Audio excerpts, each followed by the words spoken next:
আমাশয় আমাদের একটা অতি পরিচিত একটা রোগ। অতি পরিচিত মানে এটা এমন একটা ঝামেলার একটা রোগ, যারা এই রোগে একবার আক্রান্ত হয়েছেন তারা কিন্তু এটা নিয়ে খুবই বিপদের মধ্যে পড়ে যান।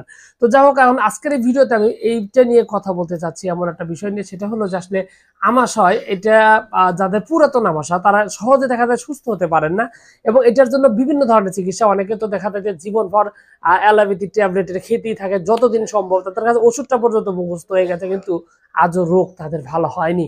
এরকম কিছু সমস্যা কিন্তু আসলে আমাশয় রোগের ক্ষেত্রে দেখা যায়।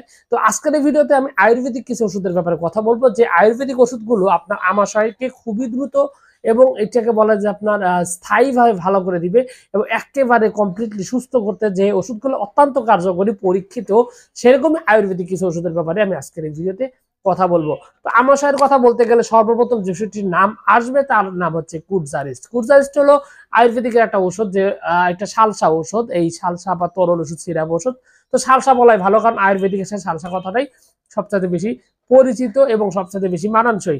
তো এই কুটজারিস্ট আসলে আপনার এই পুরাতন আমাশয় অতি দ্রুত ভালো করার জন্য খুবই ভালো কাজ করে। যদিও এর সাথে আরো কিছু ওষুধ রয়েছে, আমি সেগুলো আস্তে আস্তে বলবো। তবে এই আপনার কুটজারিস্ট ছাড়াও অন্যতম আরেকটা ওষুধ রয়েছে, নাম হলো মুস্তাকারিস্ট। এটাও কিন্তু খুবই সুন্দরভাবে পুরাতন আমাশা ভালো করার জন্য খুবই খুবই ভালোভাবে কাজ করে। এছাড়াও আপনারা আরো বেশ কিছু ওষুধের মধ্যে যদি আমাশার পাশাপাশি গ্রহণীর সমস্যা থাকে, সেক্ষেত্রে কিন্তু জিরকার্দরিস্ট একটা পরীক্ষিত ওষুধ, যেটা খুবই সুন্দরভাবে কাজ করে। তবে সবচেয়ে বেশি ব্যবহৃত হয় সেই ওষুধটার নাম হলো কুটজারিস্ট। কুটজারিস্ট কিন্তু আপনার এই আমাশার সমস্যা খুব সুন্দরভাবে সমাধান করে। তবে এর সাথে আপনার আরো কিছু বটিকা রয়েছে, যে বটিকাগুলো সাথে সেবন করলে পুরাতন আপনার যে আমাশয় রয়েছে সেটা খুব ভালোভাবেই কিন্তু ভালো করতে সক্ষম। তো এখানে বিষয়টা হলো যে আমাশয়ের কিন্তু আসলে অনেকেই রোগটা চিনতে চান না, বা অনেকে কিন্তু রোগটা কিন্তু চিনে না, সেই বিষয়টা একটু একটু বলা দরকার। তো আমাশয় মূলত দুই ধরনের রয়েছে, একটা হলো রক্ত আমাশয় আর একটা হলো সাধারণ সাদা আমাশয়। তো সাদা আমাশয় যেটা হয় যে পায়খানার সাথে আপনার সাদা মিউকাস বা বিজলা বিজলা ফেনা ফেনা একটা চলে আসে প্রচন্ড রকমের, এবং সেই সাথে দেখা যায় যে পেটও ব্যথা করে, পেট ডাকে, ভুটভাট করে, এবং আরো যে বিষয়গুলো রয়েছে যে আপনার গ্যাস্ট্রিকের যে একটা প্রভাব সবসময় সেটা রয়েই থাকে, মুখের মধ্যে একটা বিস্বাদ রয়ে থাকে, এবং আমাশার মাত্রা বেশি থাকলে শরীরের ভিতরে জীর্ণ জ্বরও বইতে থাকে, যার কারণে দিন দিন দিন দিন শরীর খারাপ হতে থাকে। একটা পর্যায়ে শরীর প্রচন্ড রকমের দুর্বল হয়ে যায়, এবং পুরুষত্ব বা মেয়ে মানুষ হলে তার জীবনের যে চাহিদা সেটা পুরোপুরি ভাবে কমে যেতে শুরু করে। তো এই কারণে আসলে আমাশয় রোগটা অত্যন্ত ভয়ঙ্কর, যেটা একটা মানুষকে পুরোপুরি ভাবে দুর্বল করে দিতে, মানে একদম মানে কর্মক্ষম থেকে একদম একদম শেষ করে দিতে পারে। তো যার কারণে আমাশয় যারা আক্রান্ত আছে তাদেরকে অবশ্যই চিকিৎসা নিতে হবে। সেক্ষেত্রে আয়ুর্বেদিক ওষুধ অত্যন্ত পরীক্ষিত, যেটা ইতিমধ্যে আমি তিনটার কথা বলছি।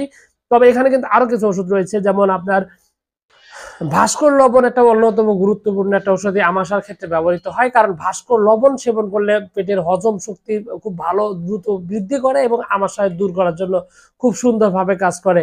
এছাড়াও আসলে এখানে রয়েছে মহারাজ নিবৃত্তি বল্লভ, শ্রী নিবৃত্তি বল্লভ, এরকম কিছু বটিকা রয়েছে, যে বটিকাগুলো কিন্তু আপনার এই আমাশয়টা খুব দ্রুতভাবে কমাতে সক্ষম এবং খুব সুন্দরভাবে সমাধান করতে সক্ষম।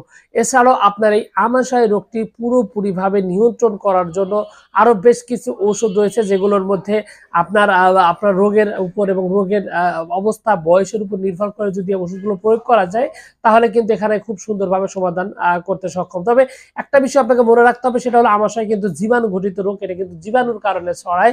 তো জীবাণুর কারণে যেহেতু ছড়ায়, সুতরাং আপনাকে কি করতে হবে, জীবাণুর ব্যাপারে আপনাকে সেফ থাকতে হবে। এক্ষেত্রে আপনার বাইরের যে খাবার দাবার রয়েছে, যেমন হালিম, চটপটি, ফুচকা, এই ধরনের বাইরের যে খাবার, ঝালমুড়ি, যত বাইরের খাবার হয়, খোলা খাবার হোক, এগুলো সব দূরে ফেলে দিতে হবে, এগুলো খাওয়া যাবে না। একইভাবে ভাজা তেলে, অতিরিক্ত ভাজা তেলে খাবার, গুরু পাক খাবার, অতিরিক্ত মশলাযুক্ত খাবার, এই সমস্ত খাবার কিন্তু আপনাকে আস্তে আস্তে পরিহার করতে হবে। এই সমস্ত খাবার কিন্তু খাওয়া যাবে না। এগুলা কন্টিনিউ করলে আপনি কিন্তু অবশ্যই নিশ্চিতভাবে আপনি সমস্যায় পড়ে যাবেন, এবং আপনার এই রোগটা কিন্তু কোনো অবস্থাতেই ভালো হতে চাইবে না। তো সবকিছু মিলিয়ে এইটুকুই আসলে ছিল বলার। ভিডিওতে আসলে আপনার যদি রোগটা যদি এত বেশি সিরিয়াস হয়ে থাকে বা আপনার বেশি সমস্যা থেকে থাকে, সেক্ষেত্রে আপনাকে অবশ্যই একজন আয়ুর্বেদিকের অভিজ্ঞ একজন ডাক্তারের সাথে কথা বলে তারপর আপনাকে ওষুধটা সিলেক্ট করে তারপর চিকিৎসা নেওয়া উচিত। অন্যথায় কিন্তু আসলে পুরাতন আমাশা, যেটা 15 বছর 20 বছর হয়ে যায়, আরো বেশি বছর অনেকদিন থাকে, এতদিন থাকলে কিন্তু শরীরে আপনার আস্তে আস্তে এমনিতেই প্রচন্ড রকমের সমস্যা তৈরি করবে। তো সবকিছু মিলিয়ে আপনাকে অবশ্যই একটা অভিজ্ঞ ডাক্তারের সাথে কথা বলে তারপরে চিকিৎসা নেওয়া উচিত। আর এখানে সিম্পল ভাবে যে ওষুধগুলো কথা বলা হয়েছে, এই ওষুধগুলো প্রাথমিক অবস্থায় বা সাধারণ অবস্থায় আপনি সেবন করলে খুব দ্রুত এবং খুব ভালোভাবে সমাধান পাবেন, কারণ ওষুধগুলোর পার্শ্ব প্রতিক্রিয়া নেই, আপনি নিজে থেকেও সেবন করতে পারেন, কারণ ওষুধগুলো অত্যন্ত সেফ ওষুধ। তো সবকিছু মিলে এইটুকুই ছিল আজকের ভিডিও। আপনাদের সকলকে অনেক অনেক ধন্যবাদ। আসসালামু আলাইকুম।